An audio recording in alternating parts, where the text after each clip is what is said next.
set of events in St. Paul over the last 48 hours. I want to acknowledge and thank our firefighters and our police officers for the hard work and dedication that they brought to the job. They clearly showed that there is no quit in St. Paul's first responders. We tasked them with ultimately two major challenges. That is protecting the right to free speech of those who want to share publicly their view about the world, of those who want to say that George Floyd should still be alive today, of those who want to say that the officers who killed him should be in jail. We tasked our police officers with protecting their right to free speech. Of course, we know that that right does not extend to breaking windows and starting fires. And we also challenge them with continuing that mission of ensuring basic life, health, and safety functions for our communities. We know that this incident has activated an amount of frustration, of anger, of rage and disappointment in our community, of people who do not feel included in our regional and national prosperity. We know that the name George Floyd does not stand by itself, but it stands with names like Philando Castile. It stands with a long line of names that have unfolded over the past decade, and even before that, that we have seen African American men who have lost their lives, unarmed African American men, non-violent, non-aggressive African American men who have lost their lives in ways that have been painfully disappointing.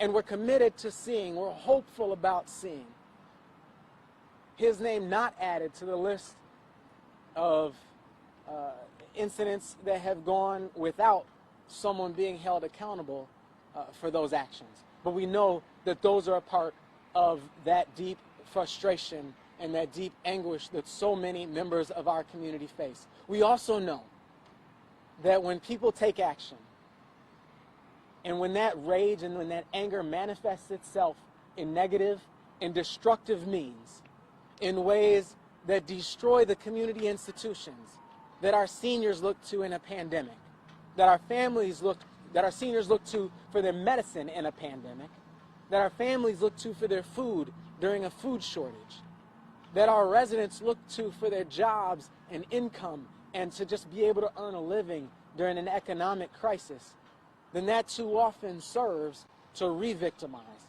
to re-traumatize those same communities over and over and over again. In St. Paul, in our Midway, along University Avenue, we see small businesses. We see generational businesses. We see businesses owned by new Americans and people of color. We see those communities, and we owe it to all of ourselves to ensure that we're doing everything that we can to protect our public and to ensure that we do not continue to sustain the type of damages that we sustained last night. 170 businesses, over 170 businesses were damaged last night. Our firefighters responded to 40-some fires. We cannot accept that as normal.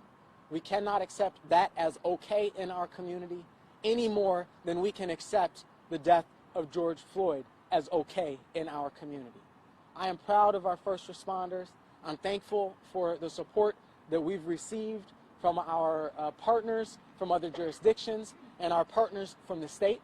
And I am appreciative that we have so many teammates and partners in this work together. I have signed an emergency order declaring a state of local emergency around this situation in St. Paul right now, and also establishing a citywide curfew that will start at 8:00 p.m. tonight and that will continue until 6 a.m. tomorrow morning. This order exempts members of the media, and it exempts workers returning home from a work shift.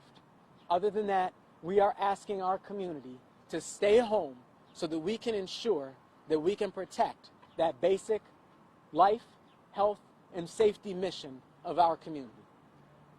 We've hosted digital roundtables today, engaging members of our community, members of our communities of color, business owners and business leaders in our community, and we're actually, as we speak, convening a roundtable of faith leaders in our community. All told, we've engaged over 400 different members of our community in this conversation digitally, and we're going to continue to do that. I have also worked with members of our faith community and challenged us to together announce and convene a citywide interfaith unity hour of prayer in the first hour of our citywide curfew.